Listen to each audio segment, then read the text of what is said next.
Okay, to the mommy presidents, mommy lawyers, mommy doctors, mommy nurses, mommy prime minister, mm, that you have turned yourself to teachers in the house. We are reinforcing the skills and knowledge we have not asked you to do. We, the teachers, we have not asked you to do. This has made learning difficult for your kids. Well done. I give it to you. I know you parents, you want your child to be successful. You want them to be doctors. You want them to be nurses. You want them to be teachers. I know you don't want to hear that one. Well, you want them to be teachers. You want them to be prime ministers. You want them to be lawyers. You want them to be tech gurus in the future. And you're trying to teach them. You want them to be on top of the game. You want them to be good in class. Thereby, you are trying to do home learning. You're trying to help them with extra skills. You're trying to help them with extra lessons at home. But some of you are not doing it right. It's not helping us. It's not helping your children, and it's not even helping the school, and it's not even helping the teachers as well. So today we are going to be dissecting how you can help your children, how you can help them at home, how you can help. I'm not saying you should not help them.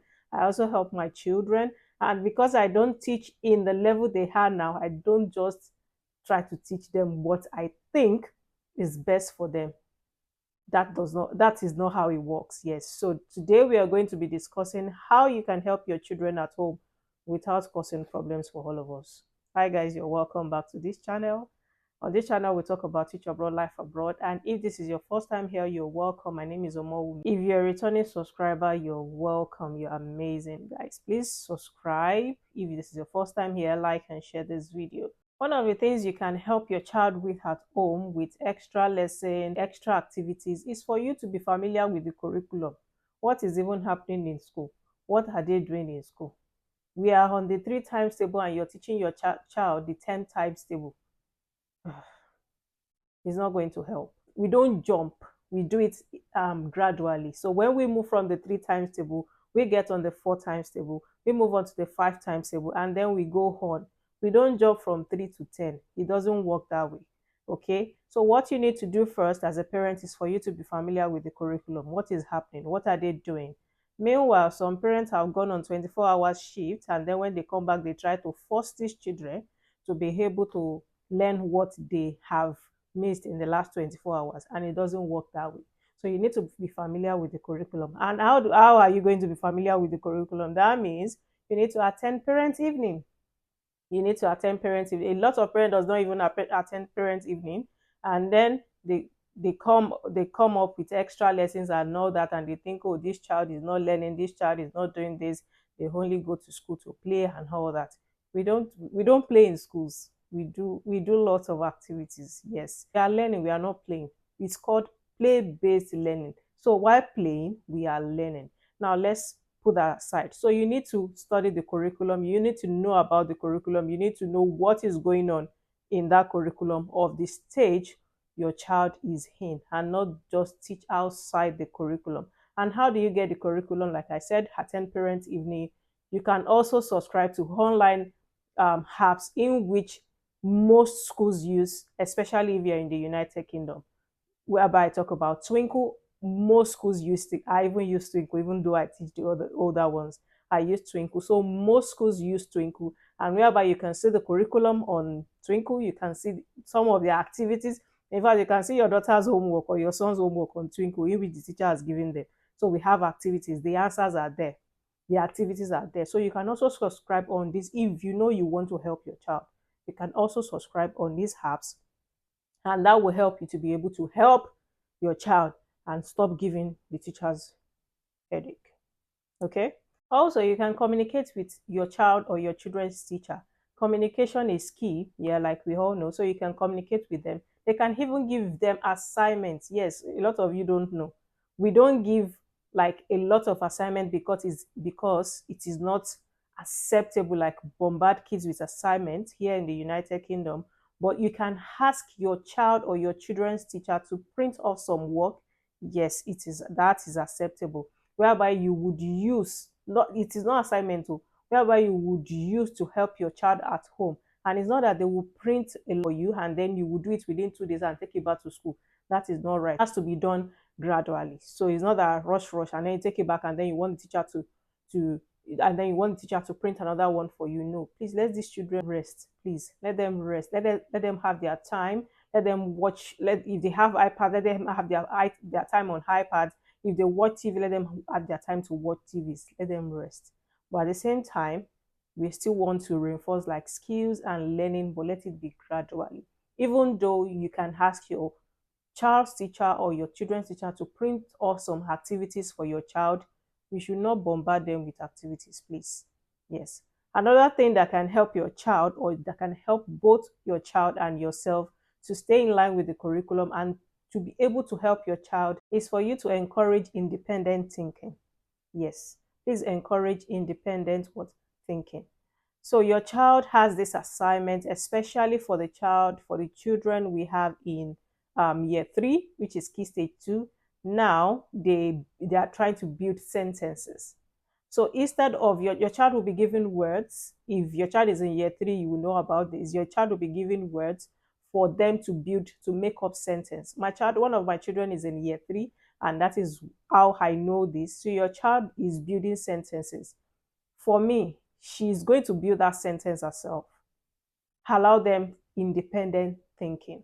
She's going to build it herself. You don't build it for them. You don't say, oh, because you want to finish the assignment on time, you have that 11-hour shift you want to go for. I'm not saying we should not go to work. We all go to work because we have to pay our bills. But we should also create this moment, this time for these children if we want to help them aright. So you have to help them with independent thinking, okay? Tell them what do you think what do you think? They'll be given words. For example, maybe they're given words like opposite. So what can you build from, what sentence can you build from opposite? And I tell you, they would be able to build a sentence for that if you give them the time. They will think about, they might ask you first, what is the meaning of opposite? So when you tell them the meaning, then they understand and like, oh, okay, I can say it this way. I can build this sentence with it. And I can tell you, they would build those sentences themselves.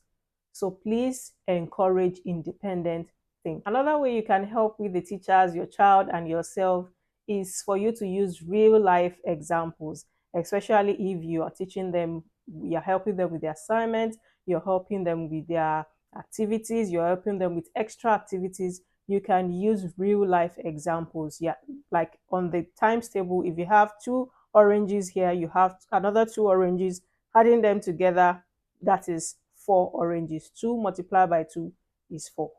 So you can help them using real life examples. In fact, that will help them to understand very well. I use real life examples in my classroom, and it has helped myself and my students a lot because they understand better when you use real life examples. So that will help your child as well in maths, in English.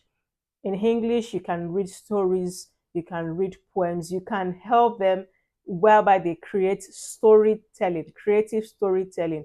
In fact, they learn this right from when they are in the early years, in the nursery. Creative storytelling, whereby they can tell you stories, creating it themselves. Yes. So help them build that up, help them with real life examples. So parents, what do we need to do?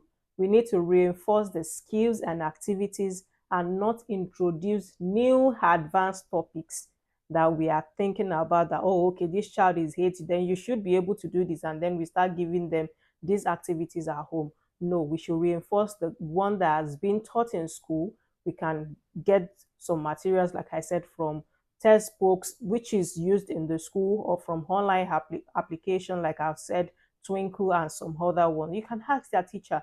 They also have these children, they also have, even each school also has like an online application they use. Like in my children's school, they have theirs, whereby they have a login details, whereby they can do their mathematics. They can do. My daughter has one for math, whereby she logs on and then she do her activities. It's just like a practice. So your child can even use that at home. Most times she uses it at home. I'm not sure if they use that in school, but I know she uses it at home. She has a login.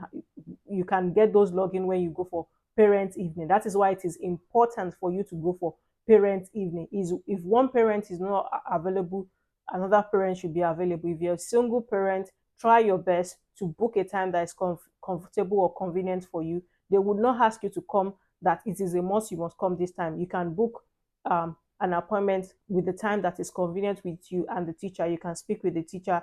You can book an online call, though most times it is best for you to work in the school so that you can see what your child is doing. So just book a time that is convenient for you and go in there, see what your child is doing, and you will know how you'll be able to help them. Your child might need help with phonics, especially for those of us that migrated from another country into this place. Most of these children have issues with phonics. Even go in there, you see where your child needs help, and then you'll be able to help.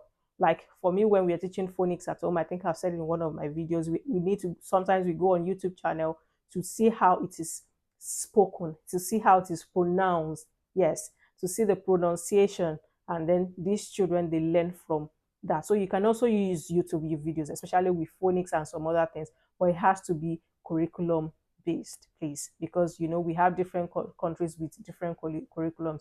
So if you go on YouTube, we have YouTube videos for the US, for other countries. So you just know that it has to be in line with the curriculum of that country you are in.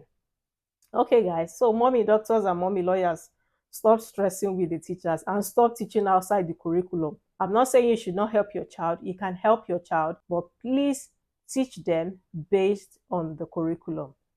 Reinforce the skills that is being taught now, and don't introduce advanced topics, please. Thank you very much for watching this video up to this moment, and I will see you in my next one. Bye, guys.